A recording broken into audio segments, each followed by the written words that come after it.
जनाब संजय राऊत यांनी आज शरद पवार साहेबांच्या मताशी मी सहमत नाही, आम्ही सहमत नाही अशा पद्धतीचं वक्तव्य केलं। उद्या हेच संजय राऊत आदित्य ठाकरे यांच्या मताशी सहमत नाही असं सांगायलाही कमी करणार नाहीत, उद्धवजी ठाकरे यांच्या भूमिकेशी सहमत नाही असं सांगायलाही कमी करणार नाहीत। सातत्यानं राहुल गांधींची चाकरी करण्यासाठी आज त्यांनी शरद पवारांच्या विरोधात भूमिका घेतली, उद्या उद्धवजी ठाकरे यांच्या विरोधात भूमिका घेण्यासाठी संजय राऊत कमी करणार नाहीत आणि उभाटा गटाला खड्ड्यात घालण्याचं काम हे जनाब संजय राऊत करतील आणि त्यासाठी काँग्रेसकडनं त्यांनी सुपारी घेतलेली आहे। माननीय शरद पवार साहेबांनी पंतप्रधान नरेंद्र मोदीजींच्या भूमिकेचं कौतुक केलं की परदेशामध्ये जाऊन भारताची मान उंचावण्याचं काम हे पंतप्रधान नरेंद्र मोदीजी करतात, परंतु संजय राऊत म्हणतात की या भूमिकेशी आम्ही सहमत नाही। उद्या उद्धवजी ठाकरे यांनी एखादी भूमिका घेतली, आदित्य ठाकरेंनी एखादी भूमिका घेतली तर त्याही भूमिकेच्या विरोधामध्ये आपलं मत व्यक्त करण्यासाठी संजय राऊत कमी करणार नाहीत, कारण काँग्रेसकडनं खंडणी वसूल करून काँग्रेसकडनं सुपारी घेऊन संजय राऊत यांनी उभाटा गटाला संपवण्याचं काम केलेलं आहे। याही पुढे संजय राऊत अशाच पद्धतीच्या उद्धवजी ठाकरेंविरोधात भूमिका घेणार आहेत, आदित्य ठाकरेंविरोधात भूमिका घेणार आहेत, पवारांविरोधात त्यांनी आता सुरुवात केलेली आहे।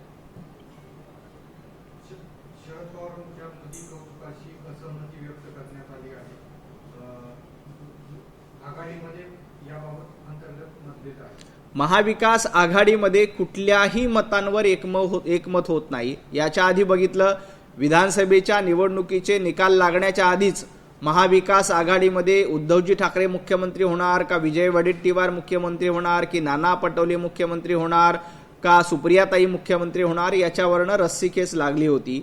महाविकास आघाडी मुळामध्ये कुठल्याही वैचारिक अधिष्ठानावर आधारलेली नाही, उलट त्यांचं कुठल्याही मतांवर एकमत नाही होत।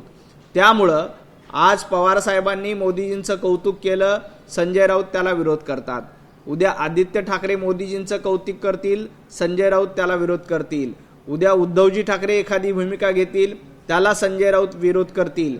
मुळामध्ये तीन तिघाडा आणि काम बिघाडा हे महाविकास आघाडीचं पहिल्या दिवसापासूनचं धोरण आहे, पहिल्या दिवसापासूनचं सूत्र आहे। त्यामुळे येणाऱ्या काळामध्ये देखील महाविकास आघाडीमधल्या कुरघोड्या याच्याही पेक्षा जास्त प्रमाणात आपल्याला बघायला मिळतील। नॉर्वेच्या पत्रकारांनी प्रश्न विचारल्यावर कुठेतरी पंतप्रधान मोदी हे पळ काढताना दिसले, असा देखील टोला हा संजय राऊतांनी लगावला। पंतप्रधान नरेंद्र मोदीजी पळ काढणारे नाहीत तर देशाचं नेतृत्व करणारे आहेत। पळ काढणारे उद्धवजी ठाकरे होते। 2.5 वर्ष सत्ता मिळाल्यानंतर पळ काढून घरामध्ये बसणारे उद्धवजी ठाकरे होते। ज्या पद्धतीनं पत्राचाळ घोटाळ्यामध्ये अटक झाल्यानंतर पळ काढणारे संजय राऊत होते। एवढंच नाही तर वाझे काय लादेन आहे का असं म्हणण्याची हिम्मत उद्धवजी ठाकरे यांनी केली आणि नंतर त्या भूमिकेपासून पळ कुणी काढला तर उद्धवजी ठाकरे तुम्ही काढला। विधान परिषदेच्या आमदारकीचा राजीनामा देतो असं उद्धवजी ठाकरे यांनी सांगितलं होतं, परंतु पळ काढला आणि राजीनामा दिला नाही। त्यामुळे सरकार असताना उद्धवजी ठाकरेंनी कुठल्या कुठल्या गोष्टीमध्ये पळ काढला, संजय राऊत यांनी कुठल्या कुठल्या गोष्टीमध्ये पळ काढला। पळपुटे कोण असतील तर संजय राऊत आणि उभाटा गट पळपुटे आहेत। नरेंद्र मोदीजी या देशाचं नेतृत्व करण्यासाठी सक्षम आणि समर्थ आहेत, म्हणूनच जनतेनं 3 वेळेला त्यांना पंतप्रधान पदी निवडून दिलेलं आहे। मोदींनी 12 वर्षात एकही पत्रकार परिषद घेतली नाही, या आरोपावर कशा प्रकारे बघतात? पंतप्रधान नरेंद्र मोदीजी हे सातत्यानं जनतेशी संवाद साधतात। प्रत्येक सभेमध्ये असतील, आठवड्याला महिन्याला मन की बात असेल किंवा वेगवेगळ्या कार्यक्रमाच्या माध्यमातून जनतेची नस कशी ओळखायची, जनतेच्या प्रश्नाला कशी उत्तर द्यायची हे पंतप्रधान नरेंद्र मोदीजींना चांगलं ठाऊक आहे। संजय राऊत यांनी पंतप्रधान नरेंद्र मोदीजींना शिकवण्याची गरज नाही। संजय राऊत तुमच्या पक्षामध्ये काय चाललंय ते बघा। ज्या पद्धतीनं तुम्ही कारभार केला, ज्या पद्धतीनं तुम्ही घोटाळे केले, त्यामुळे जनतेने तुम्हाला नाकारलेलं आहे। पंतप्रधान नरेंद्र मोदीजींचा थेट जनतेशी संवाद आहे, तुमच्यासारख्या मीडिएटरची त्यासाठी गरज नाही, हे संजय राऊतांनी लक्षात ठेवलं पाहिजे। भारतामध्ये यामध्ये अभिव्यक्ती स्वातंत्र्य धोक्यात आहे आणि भारत हा 157व्या क्रमांकावर आहे असं देखील राऊत म्हणतात. अभिव्यक्ती स्वातंत्र्यावर संजय राऊतांनी बोलावं, अभिव्यक्ती स्वातंत्र्यावर उभाटा गटांनी बोलावं. ज्या वेळेला महाराष्ट्रामध्ये उभाटाचं सरकार होतं तेव्हा एक कार्टून फॉरवर्ड केलं म्हणून माजी नौदल अधिकाऱ्यांचा डोळा फोडणाऱ्यांनी अभिव्यक्ती स्वातंत्र्यावर बोलू नये. पत्रकारांना अटक करणाऱ्यांनी अभिव्यक्ती स्वातंत्र्यावर बोलू नये. केतकी चितळेला शाईफेक करून तिला पोस्ट लिहिली म्हणून अटक करणाऱ्यांनी अभिव्यक्ती स्वातंत्र्यावर बोलू नये. आमच्या निखिल भांबरे नावाच्या सोशल मीडियाच्या कार्यकर्त्यांनी पोस्ट लिहिली म्हणून त्याला महिनाभर तुरुंगात टाकणाऱ्या उद्धवजी ठाकरे यांचे प्रवक्ते असलेल्या संजय राऊतांनी अभिव्यक्ती स्वातंत्र्यावर बोलू नये. ज्यावेळेला महाविकास आघाडीचं सरकार होतं तेव्हा आमच्या शेकडो सोशल मीडियाच्या कार्यकर्त्यांना तुरुंगात टाकण्याचं काम कोणी केलं होतं? उद्धवजी ठाकरे तुम्ही केलं होतं. का केलं होतं? एक पोस्ट लिहिली म्हणून केतकी चितळेला अटक केली, निखिल भांबरेंना अटक केली आणि अनेक पत्रकारांना तुरुंगात टाकण्याचं काम कोविडच्या काळामध्ये उद्धवजी ठाकरे मुख्यमंत्री असताना झालं होतं. त्यामुळं अभिव्यक्ती स्वातंत्र्यावर गळा काढण्याचा अधिकार संजय राऊतांना नाहीये. संजय राऊत उद्धवजी ठाकरे मुख्यमंत्री असताना महाराष्ट्रामध्ये अभिव्यक्ती स्वातंत्र्याचा गळा घोटला होता, हे विसरू नका. तुम्ही मुख्यमंत्री असताना, तुमचं सरकार असताना पत्रकारांना जेलमध्ये डांबलं होतं, सर्वसामान्य नागरिकांना रस्त्यावर फिरणं अवघड झालं होतं. एक कार्टून फॉरवर्ड केलं म्हणून नौदल अधिकाऱ्यांचा डोळा फोडण्यापर्यंत शाहीफेकीचे अनेक प्रकार झाले होते. कंगना राणौतचं घर तोडण्याचं काम केलं होतं, नारायण राणेंच्या घरावर हल्ला करण्याचं काम केलं होतं. एवढंच काय, मोहित कंबोज यांच्या घरावर हल्ला करण्याचं काम केलं होतं. विरोधकांचा गळा कसा घोटायचा हे सातत्यानं महाविकास आघाडीचं सरकार असताना बघितलं होतं. त्यामुळं अभिव्यक्ती स्वातंत्र्यावर संजय राऊत उभाटा गटानं न बोललेलं बरं. जर भारतातील पत्रकारांनी असे प्रश्न विचारले असते तर त्यांना देशद्रोह लावला असता. एकूणच विरोधक कुठेतरी चुकीचं चित्र रंगवण्याचा प्रयत्न करतात असं तुम्हाला वाटतं का? देशद्रोही संजय राऊत तुम्ही आहात. रोज उठून देशविरोधी भूमिका घेण्याचं काम तुम्ही करताय.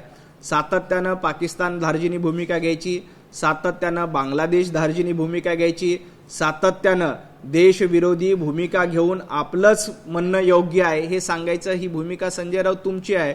त्यामुळं खऱ्या अर्थानं देशद्रोही कोण असतील तर संजय राऊत तुम्ही आहात. या ठिकाणी पत्रकारांच्या स्वातंत्र्याबद्दल भारतीय जनता पार्टी सातत्यानं प्रयत्न करते आणि पत्रकारांचं स्वातंत्र्य या देशामध्ये अतिशय व्यवस्थित आहे. संजय राऊतांनी त्याबद्दल गळा काढू नये. उलट आपलं सरकार असताना पत्रकारांना कशा पद्धतीनं जेरबंद केलं होतं याचे आठवण, याचे धडे किंवा याबद्दलचा एक अग्रलेख सामनामधून लिहिला तर बरं होईल. उद्योगपतीला अटक करून देखील अदानी समूहाने त्याची कंपनी ताब्यात घेतली असं देखील आरोप केला जातो. तुमची भूमिका काय? अदानी प्रकरणामध्ये रोज उठायचा आणि आरोप करायचा आणि याच अदानी आणि अंबानींना रेड कार्पेट टाकायचं, ही संजय राऊतांची आणि उभाटा गटाची भूमिका आहे. अदानी प्रकरणामध्ये कुठल्याही गोष्टीचं समर्थन, चुकीच्या गोष्टीचं समर्थन किंवा चुकीची गोष्ट हे केंद्र सरकारनं केली नाही, राज्य सरकारनं केली नाही. काल संजय राऊत असं म्हणाले की अमेरिकेमध्ये जाऊन अदानींना वाचवण्याचा प्रयत्न पंतप्रधान नरेंद्र मोदीजींनी केला. आता संजय राऊतांचा भारतातल्या सुप्रीम कोर्टावर विश्वास नाहीये, संजय राऊतांचा अमेरिकेतल्या कोर्टावर विश्वास नाहीये, आंतरराष्ट्रीय कोर्टावर विश्वास नाहीये. तर संजय राऊतांना एकच जागा उरलेली आहे, ते म्हणजे अंतराळामध्ये एखादं कोर्ट असेल तर तिथे जाऊन संजय राऊतांनी दाद मागावी आणि तरच त्यांना न्याय मिळेल. त्यामुळं अशा पद्धतीचं वायफळ बडबड करणं, चुकीचे आरोप करणं हा संजय राऊतांचा धंदा झालाय. संजय राऊत, तुम्हाला या देशावर, पृथ्वी तलावर न्याय मिळत नसेल तर तुम्ही आता अंतराळामध्ये जा आणि तिथं न्याय मागा. कदाचित तुमच्या म्हणण्यासारखं, तुमच्या मनाप्रमाणे तिथं होईल. दोन्ही पक्ष अमित शहाचे आहेत अशी त्यांनी टीका केलेली आहे. संजय राऊत, तुमचा उभाटा गट हा सोनिया गांधींचा गुलाम झालाय. तुमचा उभाटा गट हा राहुल गांधींची चाकरी करण्यामध्ये मग्न झालाय. आज तुम्ही शरद पवारांच्या विरोधामध्ये भूमिका घेऊन तुम्ही पवार विरोधी आहात हे देखील उघडपणे सांगितलंय. उद्या आदित्य ठाकरे आणि उद्धवजी ठाकरे यांच्या विरोधात देखील तुम्ही अशीच भूमिका घेऊन उभाटा गटाला पूर्णपणे संपवण्याचं काम करणार आहात आणि उरला सुरला गळीत गात्र झालेला उभाटा गट काँग्रेसच्या दावणीला नेऊन बांधणार आहात. तुम्हाला राज्यसभेची खासदारकी हवी आहे आणि त्यासाठी राहुल गांधीकडनं सुपारी घेऊन तुम्ही उभाटा गट पूर्णपणे संपवण्याचा प्रयत्न करणार आहात, हे षडयंत्र लोकांच्या लक्षात आलेलं आहे. भविष्यात काही पक्ष भाजपमध्ये विलीन होतील असा दावा करण्यात आलाय. महाराष्ट्रात आणखी काही राजकीय घडामोडी घडण्याची शक्यता आहे. भविष्यामध्ये ना राष्ट्रवादी काँग्रेस भाजपमध्ये विलीन होईल, ना शिवसेना भारतीय जनता पार्टीमध्ये विलीन होईल. एक गोष्ट मात्र निश्चित होईल, उभाटा गट काँग्रेसमध्ये विलीन झाल्याशिवाय राहणार नाही. उभाटा गटाचं महाराष्ट्रातलं अस्तित्व संपत आलेलं आहे आणि येणाऱ्या काळामध्ये संजय राऊत यांच्या नेतृत्वामध्ये उद्धवजी ठाकरे आणि आदित्य ठाकरे हे आपला पक्ष काँग्रेसमध्ये विलीन करतील.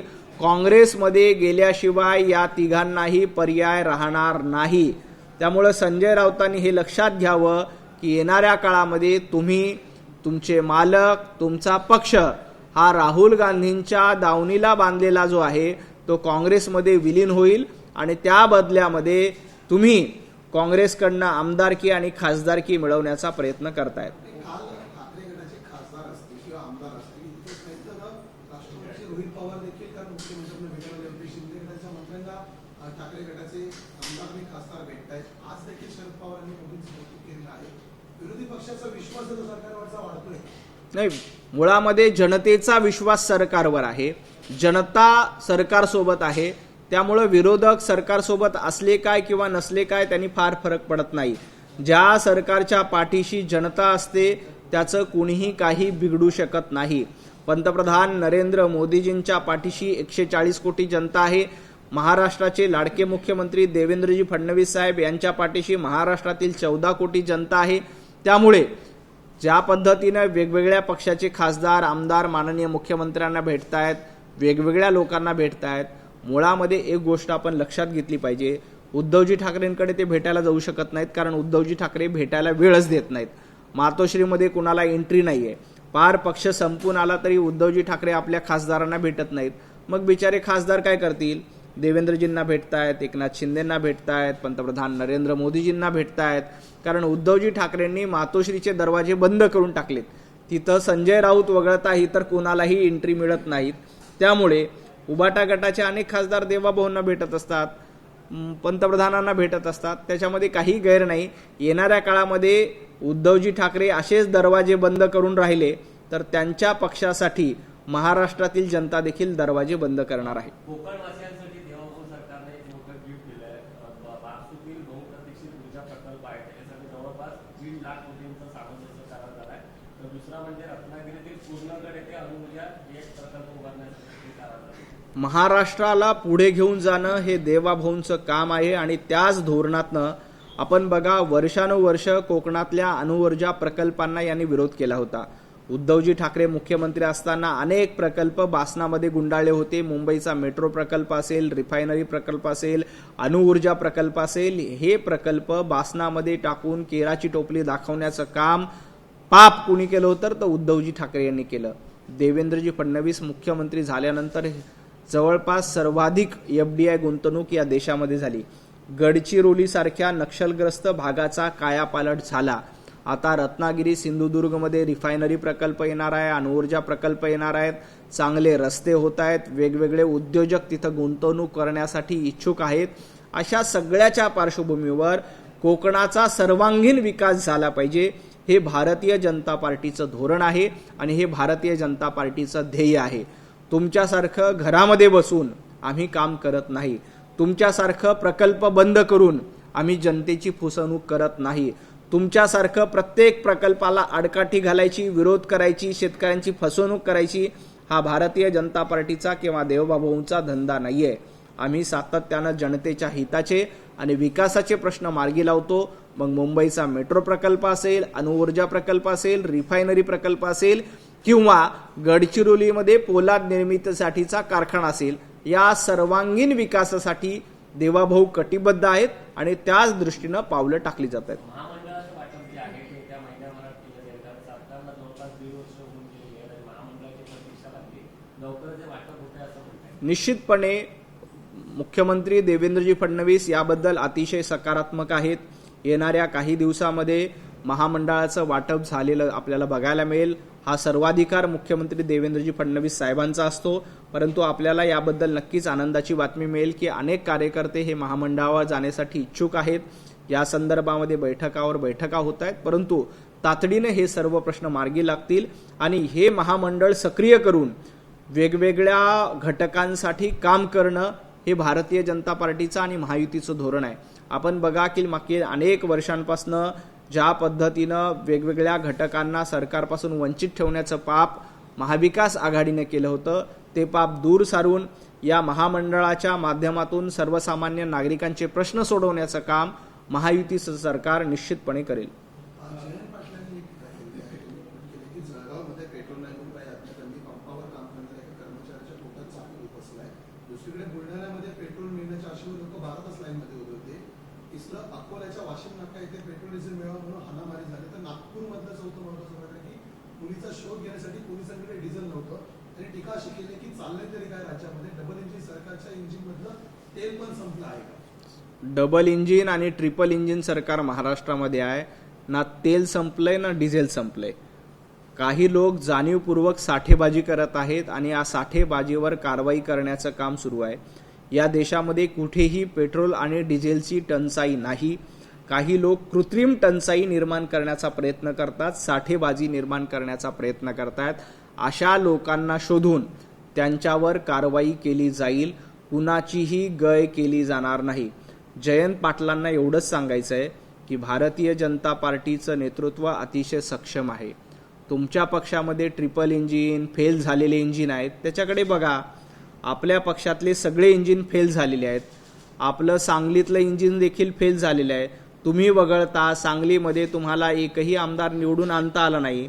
त्या फेल झालेल्या राष्ट्रवादी शरद पवार गटाच्या इंजिनाकडे जर का जास्त लक्ष दिलं तर जरा बरं होईल. जनतेचे प्रश्न सोडवण्यासाठी आणि जनतेच्या समस्या सोडण्यासाठी भारतीय जनता पार्टी, मुख्यमंत्री देवेंद्रजी फडणवीस, एकनाथजी शिंदे अतिशय समर्थ आहेत. कुठल्याही इंजिनमधलं डिझेल आणि इंधन संपलेलं नाही. आपले फेल झालेले इंजिन दुरुस्त करण्याचं काम जयंत पाटलांनी करावं. अमित ठाकरे यांनी मुख्यमंत्र्यांवरची टीका त्यांनी केली आहे. त्याचा एक व्हिडिओ जो आहे तो व्हायरल होतो. 6 मिनिटासाठी 6 बाईक कशासाठी होत्या आणि जॉन इब्राहिम होते का असा एक त्यांनी उल्लेख केला. अमितजी ठाकरे, सन्माननीय राज ठाकरे सुरक्षा रक्षक घेतल्याशिवाय घराच्या बाहेर पडतात का हे एकदा आपण बघा. ज्या पद्धतीनं पंतप्रधान नरेंद्र मोदीजींनी आव्हान केलं आणि त्या आव्हानाला प्रतिसाद म्हणून देवेंद्रजी फडणवीस बुलेटवर आले. जॉन इब्राहिमच्या भाषा करण्याच्या ऐवजी आपण जर का दादर माहीममध्ये लक्ष घातलं असतं तर आपल्याला विधानसभेला चांगली मतं मिळाली असती. विधानसभेला 3ऱ्या किंवा 4थ्या क्रमांकावर तुम्ही गेला नसतात. परंतु तुम्हाला जॉन इब्राहिम किंवा फिल्मी डायलॉग जास्त आठवतात, ग्राउंडवर काम करत नाहीत, म्हणून तुमच्या पक्षाची ही अवस्था झालेली आहे. एबीपी माझा, उघडा डोळे बघा नीट.